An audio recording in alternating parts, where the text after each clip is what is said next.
Hello,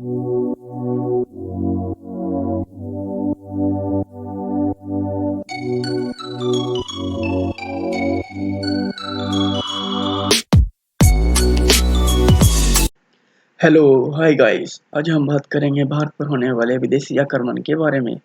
तो विदेशी आक्रमणकारियों जिन्होंने भारत पर अटैक किया, ठीक है, उनके क्रम के बारे में आज हम देखते हैं, ठीक है। तो ट्रिक क्या है यूएस पीके। यूएसए को हम शॉर्ट में यूएस बोलते हैं और पीके मूवी है, तो हम इसे को याद कर सकते हैं ऐसे कि यूएस पीके आया है, तो यूएस पीके। ओके, तो यू से बना आपका यूनानी, एस से बना शक, पी से बना पल्लव, के से बना कुषाण। तो ये गाइस ये पल्लव नहीं है, ये पहलव है, पहलव। ओके, पल्लव वंश भी आएगा, पल्लव वंश आएगा आपका ईस्वी में, 570 ईस्वी में पल्लव आते हैं, ठीक है। पल्लवों को फिर चोलों ने हराया था, ठीक है, 850 ईस्वी ईस्वी में। तो अब ये बात पल्लव की नहीं है, ये है पल्लव जो कि विदेशी आक्रमणकारी हैं। ओके, तो हम बात करते हैं हिंद यूनानी के बारे में। हिंद यूनानी, ठीक है गाइस। तो यहाँ से इसकी हिंद यूनानी के आक्रमण से जानने से पहले हम बात करते हैं सिकंदर की। तो सिकंदर, ठीक है, सिकंदर के पिता का नाम क्या था? फिलिप था गाइस, ठीक है। और वो क्या था? फिलिप जो है एक मकदूनिया का शासक था। ओके, तो जो सिकंदर है वो अरस्तु का शिष्य था। अरस्तु जो कि फादर ऑफ बायोलॉजी है, फादर ऑफ जूलॉजी है, ठीक है। मतलब जंतु विज्ञान और आपके फादर ऑफ बायोलॉजी, इन दोनों के जो फादर थे वो, ठीक है, अरस्तु, उन्हीं के शिष्य थे सिकंदर। सिकंदर जो है भारत पर 326 ईसा पूर्व में अटैक करता है, 326 बीसी में, ठीक है। तो सिकंदर को जब भारत पर अटैक करने पर कौन मिलती है? पंजाब के शासक पोरस, वहीं पर उनकी लड़ाई होती है, ठीक है। और झेलम नदी के किनारे यह युद्ध होता है।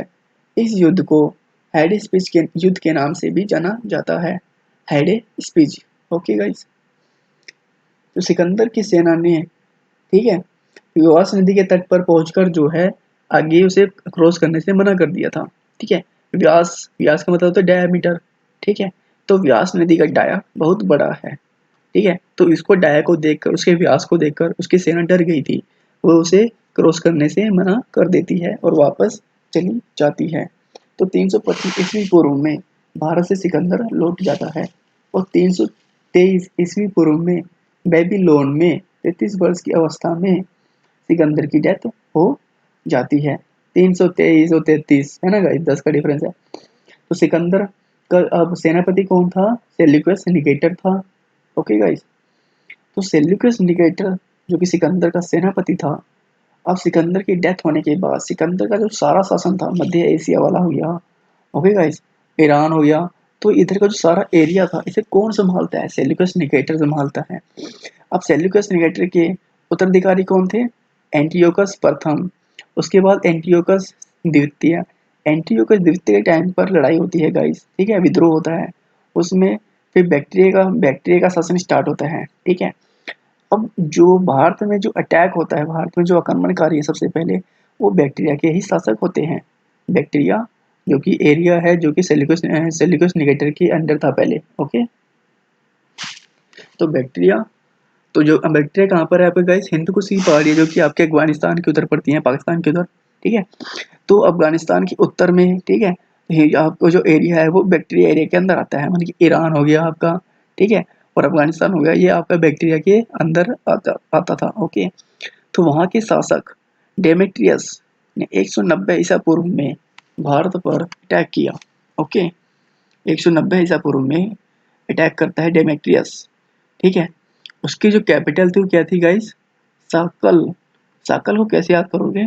कल का डे, कल का डे, डेमेट्रियस का स्टार्टिंग वर्ड ले लो, डे, कल का डे। डेमेट्रियस की कैपिटल कौन सी बनाई? साकल। ओके, उसके बाद डेमेट्रियस के बाद कौन आता है? मेनांडर आता है, 165 से 145 के बीच में गाइस। ओके, 165 से 145 के बीच में। ओके, तो सबसे पहले सिक्कों पर पहिया का जो चित्र है कौन बनवाता है? वो कौन थे? मेनांडर था। इसके सिक्कों पर पहिए का चित्र छपा हुआ था, कौन था? मेनांडर था। ओके गाइस, ये क्वेश्चन आया हुआ है गाइस। ओके, फिर जो है मीनांडर की बात होती है बौद्ध, है ना, बौद्ध गुरु नागसेन से। ठीक है, नागसेन बोल सकते हो आप, या नागार्जुन बोल सकते हो आप। ओके, तो मीनांडर जो है उससे कुछ प्रश्न पूछता है, प्रश्न करता है, और उन प्रश्न उत्तरों का जो प्रश्न करता है वो, और जो उत्तर मिलते हैं, ठीक है, उनका मिलिंदपनों में जिक्र मिलता है। मिलिंदपनों में इन दोनों के उत्तर प्रश्न का बारे में बताया गया है। ओके गाइस, मिलिंदपनों और यूनानियों ने ही हेलेनिस्टिक आर्ट, ठीक है गाइस, हेलेनिस्टिक आर्ट, ठीक है, जैसे नानी है, नानी हिल नहीं पाती है, यूनानी का नानी, नानी हिल नहीं पाती है, तो हेलेनिस्टिक आर्ट किसने बनाई थी? यूनानियों ने बनाई थी। ओके गाइस, और नाटकीय पर्दा प्रथा आपने देखा होगा, जब रामायण होती है तो रामायण में बार बार एक शो होता है, फिर खत्म होता है, फिर पर्दा लगाया जाता है, फिर पर्दा पर्दा खुलता है, फिर दूसरा शो स्टार्ट होता है। तो नाटकीय पर्दा जो प्रथा स्टार्ट की थी वो किसने स्टार्ट की थी? यूनानियों ने ही स्टार्ट की थी, और इसलिए इसे यवनिका, ठीक है, यवनिका, क्योंकि इस सब आक्रमण कहाँ से थे? यवन से थे, यवन से, तो इसलिए इसे यवनिका बोला गया, नाटकीय पर्दा प्रथा को। ओके, तो इसमें से गाइस इतना ही आता है, अगर क्वेश्चन आता है। ओके गाइस, अब हम बात करते हैं शक की। पहला शक राजा कौन था? मोय था।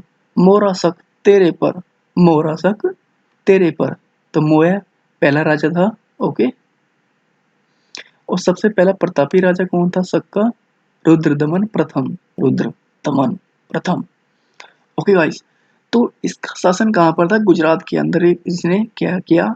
सुदर्शन झील का पुनर्निर्माण करवाया था, इसकी मरम्मत करवाई थी सुदर्शन चक्र की, सुदर्शन झील की गाइस। ओके, तो ऐसे कर सकते हो, गुजरात में सुदर्शन झील थी। देखो अभी सुदर्शन चक्र किसके हाथ में है? सरकार का सुदर्शन चक्र, ठीक है, मोदी जी के हाथ में, आपके, है ना, नरेंद्र मोदी जी के हाथ में है सुदर्शन अभी। ठीक है, तो मोदी कहाँ से बिलोंग करते हैं? गुजरात से बिलोंग करते हैं।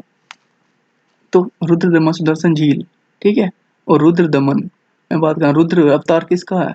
भगवान शिव, और भगवान शिव का ही दूसरा रूप कौन है? नारायण, और नारायण के पास ही कौन क्या है? सुदर्शन चक्र है। ओके, तो रुद्रदमन प्रथम ने ही सुदर्शन झील का पुनर्निर्माण करवाया था। वो गिरनार अभिलेख, जो कि विशुद्ध संस्कृत भाषा का सबसे लंबा और सबसे पहला अभिलेख है, विशुद्ध संस्कृत का सबसे पहला और सबसे लंबा अभिलेख है। कहाँ पर है? कौन सा अभिलेख है? गिरनार, ठीक है। गिर जंगल कहाँ पर है गाइस? गुजरात के अंदर है। ओके, तो वहीं से आप इसको याद कर सकते हो, गिरनार अभिलेख भी आपके रुद्रदमन प्रथम ने ही लिखवाया था। ओके, गिर, और गिर किस लिए फेमस है? गिर के जंगल, ठीक है, वहाँ पर जो आपके एशियन लायन पाए जाते हैं, ठीक है, आपके जो एशियन जो शेर हैं कहाँ पर पाए जाते हैं? वो गिर के जंगलों में पाए जाते हैं, गुजरात में। ओके गाइस, अब हम बात करते हैं पार्थियाई या पल्लव के बारे में। इसी को पार्थियाई बोला जाता है, इसी को पल्लव बोला जाता है। तो पहला, ठीक है, पहला पथ करना, ठीक है, फिर पथ पर पहले आप चलो, ठीक है, पहल करना, पथ पर पहल करना, ठीक है, पथ पर पहले पहल करनी चाहिए। हमें कोई भी सपना है तो उस पथ पर पहले हमें चलना तो पड़ेगा, उस पथ पर पहले हमें पहल करनी पड़ेगी। तो पहल, पल्लव, और पथ पर पहल करनी होगी तो पार्थियाई इसका सेकंड नाम है। ओके, तो इसमें से कुछ क्वेश्चन है, दो क्वेश्चन बनते हैं गाइस। जैसे इसका प्रथम प्रसिद्ध राजा कौन था? गोंडो फर्निस था। ओके, गोंडो फर्निस इसका पहला प्रसिद्ध राजा था। और इसी के टाइम पर सेंट थॉमस ईसाई धर्म का प्रचार करने आए थे। सेंट थॉमस ईसाई धर्म का प्रचार करने आए थे, सेंट थॉमस। ओके, और मूल स्थान जो पल्लव का था वो कहाँ से था? ईरान, ईरान से बिलोंग करते थे पल्लव। ओके गाइस, तो ये था आपका पल्लव। नेक्स्ट हम बात करते हैं कुषाणों के बारे में, ठीक है। कुषाणों को यूची और तोकरी भी बोला जाता था। आपका ये यूची और तोकरी, कुषाण बहुत ही कुशल थे, ऐसे इसको रिलेट करोगे, कुषाण बहुत ही कुशल थे किसी भी कार्य को करने में, ठीक है। तो यूची और तोकरी किस कार्य में कुशल थे? वो तोकरी से टोकरी आपको रिलेट कर लो, और यूची से रुचि, ठीक है। भाई टोकरी बनाने में उनकी अच्छी ही रुचि थी, टोकरी बनाने में उनकी रुचि थी, इसलिए वो कुशल थे टोकरी बनाने में। तो टोकरी और रुचि कुषाण को ही बोला जाता है। ऐसा होता है गाइस कि रुचि जो है बाद में 5 किलो में बढ़ जाता है, ठीक है। रुचि क्या है? 5 किलो में बढ़ जाता है।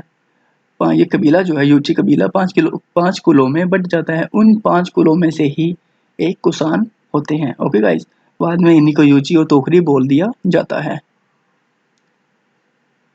तो हम बात करते हैं कुषाण, है ना। तो इनका सबसे प्रतापी राजा कौन हुआ था कुषाणों का? कनिष्क हुआ था। तो कनिष्क के टाइम में ही महाविभास सूत्र के रचनाकार वसुमित्र, ठीक है, वसुमित्र हुए। और इसी को महाविभास को ही बौद्ध धर्म का विश्वकोश बोला जाता है। ओके गाइस, बौद्ध धर्म का विश्वकोश किसे बोला जाता है? महाविभास को। और महाविभास के रचनाकार कौन थे? वसुमित्र। इसको विभास वैसे वसुमित्र और वैसे विश्वकोश। ओके गाइस, और आयुर्वेदाचार्य कौन थे? चरक, जो कनिष्क के ही टाइम में थे। ठीक है, उन्होंने किसकी रचना की थी? चरक संहिता की रचना की थी। और अश्वघोष ने बुद्ध चरित्र की रचना की थी। ऐसे रिलेट कर सकते हो गाइस कि जब बुद्ध, जो महात्मा बुद्ध जी हैं, ठीक है, वो अपने 29 साल की उम्र में जब घर छोड़ते हैं तो वो अश्व पर बैठकर चले जाते हैं, घर से निकल जाते हैं, अश्व पर बैठकर निकल जाते हैं घर से। तो अश्वघोष ने बुद्ध चरित्र की रचना की थी। ओके, और भारतीय आइंस्टीन नागार्जुन ने माध्यमिक सूत्र की रचना की। ठीक है, जो थ्योरी ऑफ रिलेटिविटी को बताता है। ठीक है, सापेक्षता का सिद्धांत जो है, सापेक्षता का सिद्धांत या थ्योरी ऑफ रिलेटिविटी के बारे में कौन बताते हैं? नागार्जुन जी बताते हैं। किसके अंदर बताते हैं? माध्यमिक सूत्र के अंदर बताते हैं। इसीलिए इनको आइंस्टाइन भी बोला जाता है भारत का। ठीक है, अंतिम शासक कौन थे कुषाण के? वासुदेव थे। ओके, वासुदेव।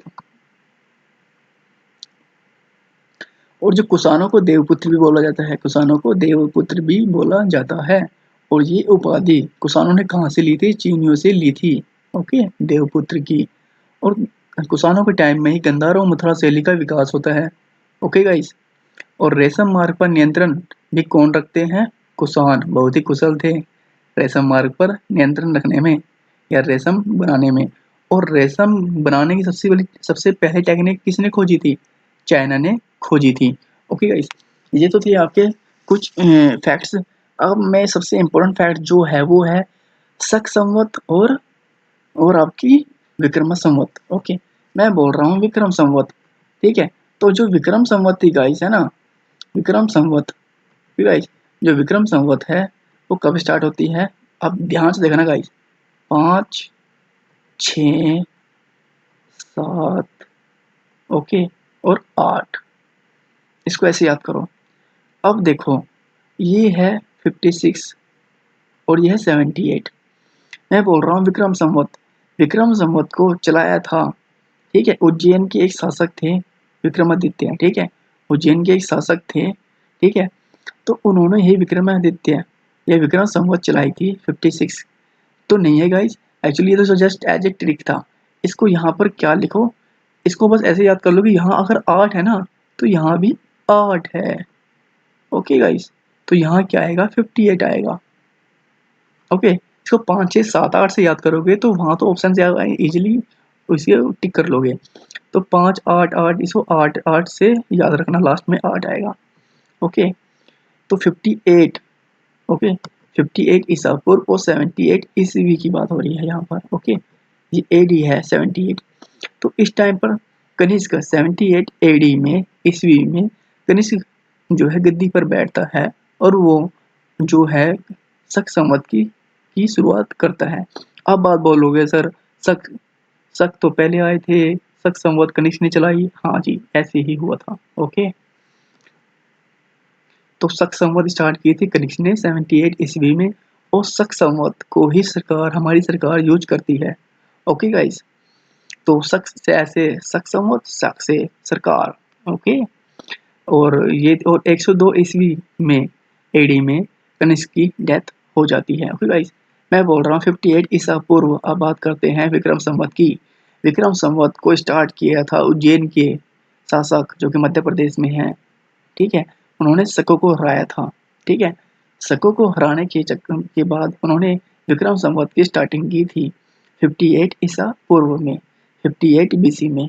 ठीक है, तो ऐसे जो विक्रमादित्य मैं बोल रहा हूँ, राजा विक्रमादित्य जो कि उज्जैन के थे, ऐसे जो है 14 विक्रमादित्य हुए हैं इतिहास के अंदर, 14। ठीक है गाइस, एक एक बात को नोटिस कर लो, एक एक क्वेश्चन आ चुका है प्रीवियस ईयर में, ठीक है, प्रीवियस एग्जाम्स के अंदर। ओके, तो आपके हो गया विक्रमादित्य, 14 विक्रमादित्य अब तक हो चुके हैं इतिहास के अंदर। ओके, बाद में तो ठीक है, तो आपके ये थे आक्रमणकारी, बाहरी आक्रमणकारी। ओके गाइस, तो ओके, थैंक यू गाइस।